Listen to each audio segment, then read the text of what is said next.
Okay.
Welcome everyone, my name is Bill, and this is my attempt to be a hardcore outlaw to Pokemon Sapphire with only ground-type Pokemon. The full rule set of this run is listed down below, but put simply, only the first ground type encounter in each room or area can be caught. If the Pokemon faints, it must be permanently boxed. No items except held items in battle. Party Pokemon levels are limited to the next gym leader or the final league member's pace. And finally, the battle mode must be put on set at all times.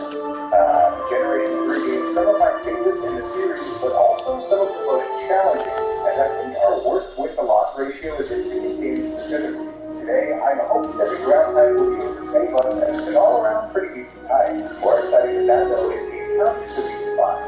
There are some really unique ground types available in these games. Since we don't play with legendaries and we're playing Sapphire, Groudon will of course not be available, but everything else is fair game. Although there are a few encounters that only show up in the same place as others, so we're going to have to cross our fingers for good choices. Today's video is sponsored by Mech Arena, a game that blew me out of the water, if I'm honest. When I first saw some gameplay, I thought it was a PC game based on the graphics and how smooth it runs, but no, it's actually a mobile game. Pretty unreal. Mech Arena is a 5v5 mech shooter that's casual and super fun to pick up and play. Not only do you get to operate wildly powerful and customizable mech bots, but a new pilots feature is released with 12 completely unique pilots to choose from, which adds a whole new depth of strategy and gameplay variety. You can also customize your pilot skills to suit your playstyle and pair them with any mech in the game. What I love about Mech Arena is the sheer depth of the gameplay.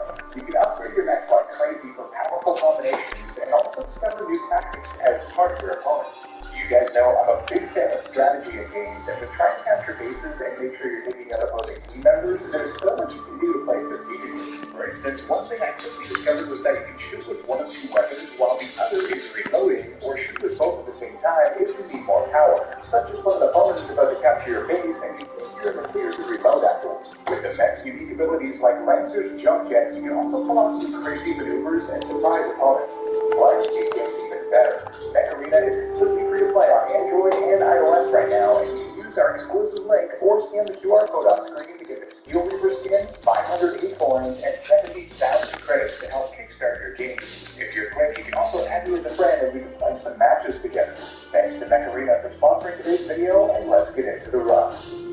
Alright, I've got to say, this whole shrinkage routine that we go through at the start of most games looks pretty painful. And of course, this doesn't help. It must be tiring riding with our things in the moving truck.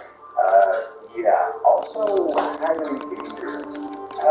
Every time I'm here, I get a wave of nostalgia. Brings me right back to the GTA and GameCube days. And of course, they had to advertise the Game Boy player within a Pokemon game. Classic Nintendo. Although, to be fair, it was pretty mind-blowing as a kid. In May's house, her mom says, "My daughter is upstairs, I think." You think? You're her mother. May? Up ahead, the professor told us to grab a Pokeball, and, well, why don't we steal an actual Pokemon while he's vulnerable? This run grants us a starter that we actually get to use, Mudkip. Gen 3 has one of the best starter selections in the franchise, in my opinion, although I haven't used the Mudkip line a whole lot in games, so I'm excited about this one. After rescuing the Pokemon expert Professor Verge from, well, Pokemon, we get to nickname Mudkip, so I named him Aragon. Aragon has a brave nature, which plus attack and minus speed. Not terrible, I suppose. On Route 102, we add insult to injury, as not only is May's mom neglectful, but we also put her in her place as a trainer with sheer destruction in battle. Back at the lab, she surrenders to us and gives us all her Pokeballs, meaning our run has officially begun. As it turns out, Mudkip is actually quite a great starter, it seems, being able to tank hits like crazy and respond quite well, too. Oh, God. Okay. These speeds might have flown back in like 2003, but it does not sit right in 2022. Fortunately, this game gives us access to some foreign berries early in game, as I feel that's been a rare thing to get with our recent run. We quickly arrive in Heidelberg City, where we witness the ultimate betrayal. Our very own father just dishing out Pokemon to this random kid, whereas we had to get our first Pokemon from some incompetent professor who was about to die. Seems legit. I just realized how awkward the scene would have been if Norman was actually in his junior room and we had to walk through like 50 rooms just to say hi. Up ahead is the Heidelberg Woods, where you would think our next encounter would be, but strangely it's not. You'll see what I mean in a bit. The Pretty Metal Flower Shop is upon us, and hey, can you... I just want to talk to you about berries. We next arrive at Rustboro City, the location of the first gym. Here, we can pick up a few useful things like the cutting gem and also the Cliff Claw, so this teacher stops clawing No, I'm not joking. He actually says that. Our next encounter can be found up ahead to the northeast of Rustboro on Route 116, a beautiful Mancada. We successfully catch him and nickname him Grom, and Grom ends up having a naive nature, plus speed and minus special defense. Now at this point I realize, since we do have a decent amount of encounters in this challenge, I want to try this the truly hardcore way. Mudkip is technically not a ground type after all, so I want to beat the gym with only ground types, meaning just an Incada. It's an insane idea, but after much theory crafting, I realized something. We have 5,000 free, that gives us 15 XP, so we can technically max out our attack EVs and get some additional HP EVs from Warble. It is a staggeringly long process, but in the end, we end up with the strongest Incada we can have at this point. Let's see how this goes, and it's time for the Rustboro gym. Geodude gives defense EVs, so I figured it's worth testing out our luck on gym trainers, and as it turns out, we're actually able to do some reasonable damage against them and get through safely. Roxanne's team, however, is another matter entirely. After much planning, I realized that even though Cut has higher power than Scratch and a lower accuracy isn't a problem because Grom has compound dies, I think power point amount will be more important in the end, and with her Pokemon's potential to increase their defense to the max, I think the damage difference is negligible. Let's give this a go. She leads with a level 14 Geodude, and my plan here is to hit her for as much damage as possible early on before she raises her defense. She got a crit on her very first rock too. Oh, unbelievable. That is not good. I then start to lower her accuracy as much as possible with sand attack. From there, I then raise her defense to max with Harden, and start trying to chip away at her as much as possible while gaining minimal recovery from Leech Life, although I have to save those same type attack bonus or stab moves for her final Pokemon, so Scratch is mostly what we have to depend on. As I anticipated, she raised her defense to the max, but basically we got 2 crits in a very long process, so it went down with us at about half health, and our level up brought us just above half, so we didn't have to use our Orange Berry again. Nice. Here comes her last Pokemon, Nosepass. Here, I started using Leech Life with 6 PP remaining, and we got a crit on one thankfully, but her defense is increasing rapidly. Somehow she's hitting us quite consistently through our own stand attacks even, but eventually with just 15 HP left after our Orange Berry healed us, we take her down.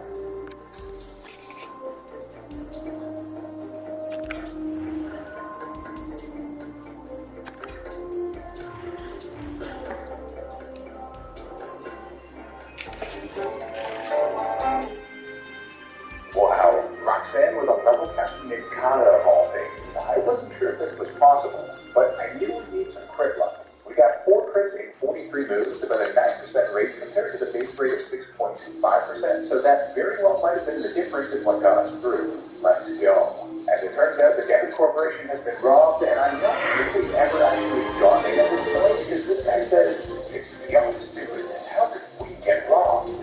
That's it. I'm reporting to the president. Whoa. Alright, I don't think she saw me. Thank God. It's time to say hi to Pico and Mr. Briny. Pico away from Canada while he's distracted. Holding Mr. Briny hostage, he sails us to Duper Town with a second gimmick. Here we pick up the Silk Star to boost the power of normal moves before entering the Granite Cave, the location of our next encounter, which ends up being a mighty fine Geodude. We catch it and nickname it Roarin', and Roarin' has an English nature, plus defense and minus special attack, which is actually pretty good. The end of the cave brings us to Steven, who we deliver the letter to, and that allows us to go all the way back to his father to receive the experience share, which is actually going to help us a lot as we can give it to Aragon. That way we can level him up without sending him into battle as a non-ground type. A long grind brings us to level 16, where he finally evolves into a Marshtomp, which, yes, has the ground type now. Now, one thing I recently discovered is that you don't actually have to beat the Duper Gym in order to get Mr. Briny to bring you the Slate Board, which is great, since we can pick up the perfect item from this little girl, the soft sand item, to boost ground type moves. Hold on, can we not just scoop up a bunch of sand from this beach and throw it on all of our Pokemon for the same effect? Please. It's time for the second gym, a fighting type gym.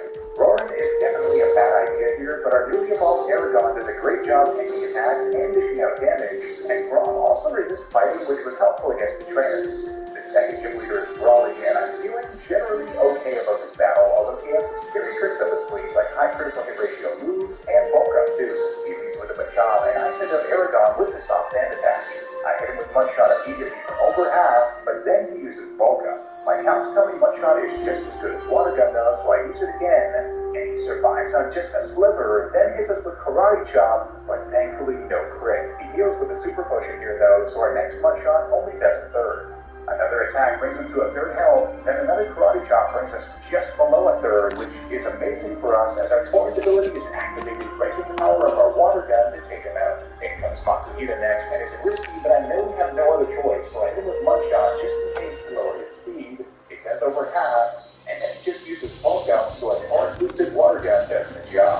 Whew, that was nerve-wracking, as neither Braum nor Roaring could have finished that, but we got the second back.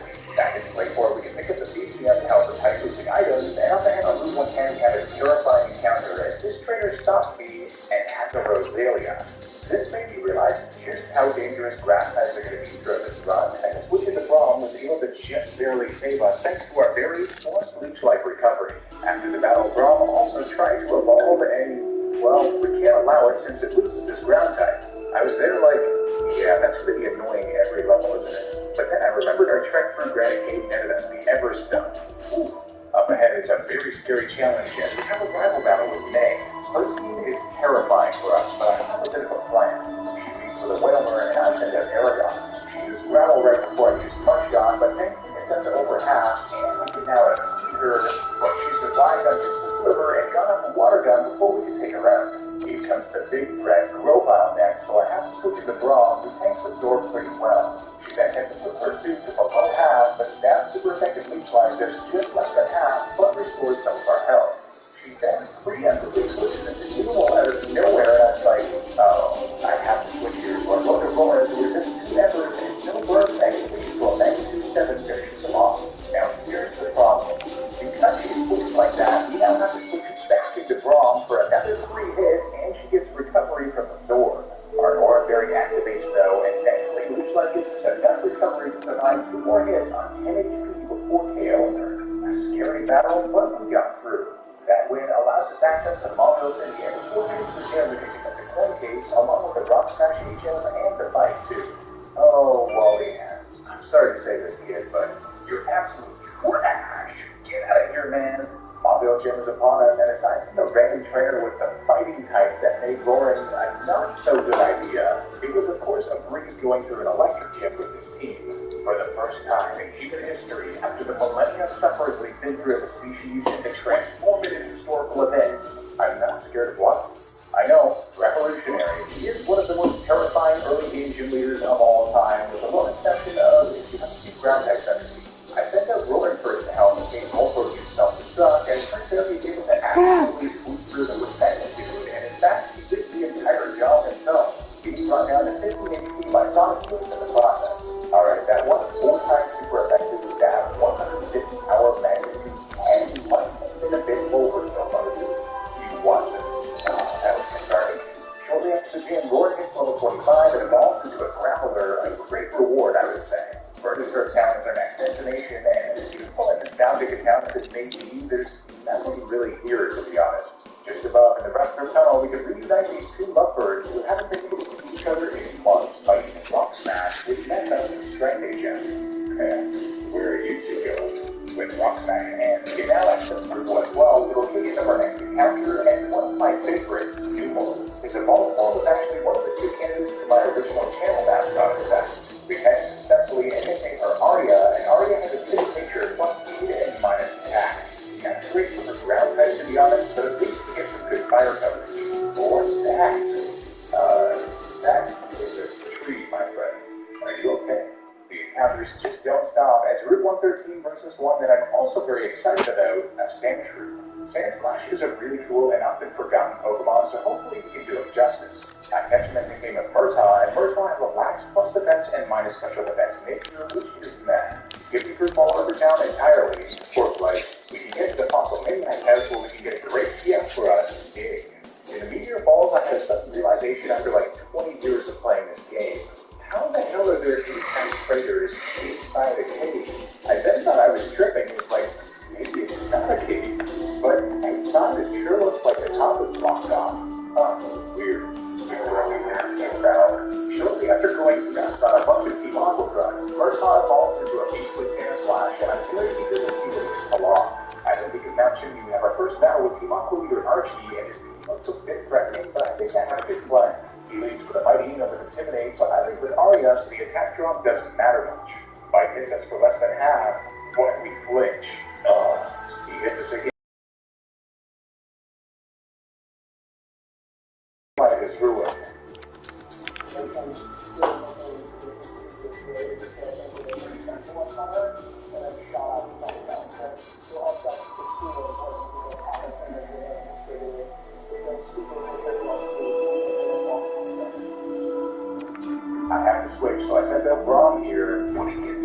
on flight immediately, and we survive on just 5 HP.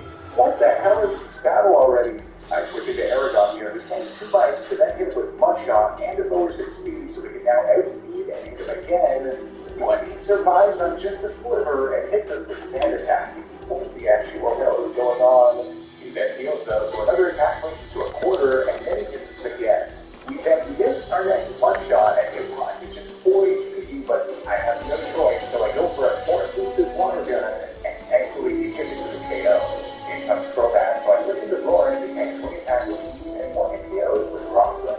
He spot a Pokemon in Gardino, which thankfully has no water boost, but Crunch is still a special move in this game. He uses focus energy, and I use magnitude. Pokemon is magnitude 4. Are you kidding me? Crunch that hits us all the way to just 90 then we only get a magnitude 6. Why? Even 2 halfway reasonable rolls for the KO, but now we have nothing to switch into 2 high crit ratio crushes. After a while of thinking, I decide our best option is to sack someone, and I think the choice is obvious. Good old Braum. Rest in peace, buddy. From here, I send in Murtaugh, who thankfully doesn't get crit, so we can take him out with Slash on just 21 HP after Rough Speed.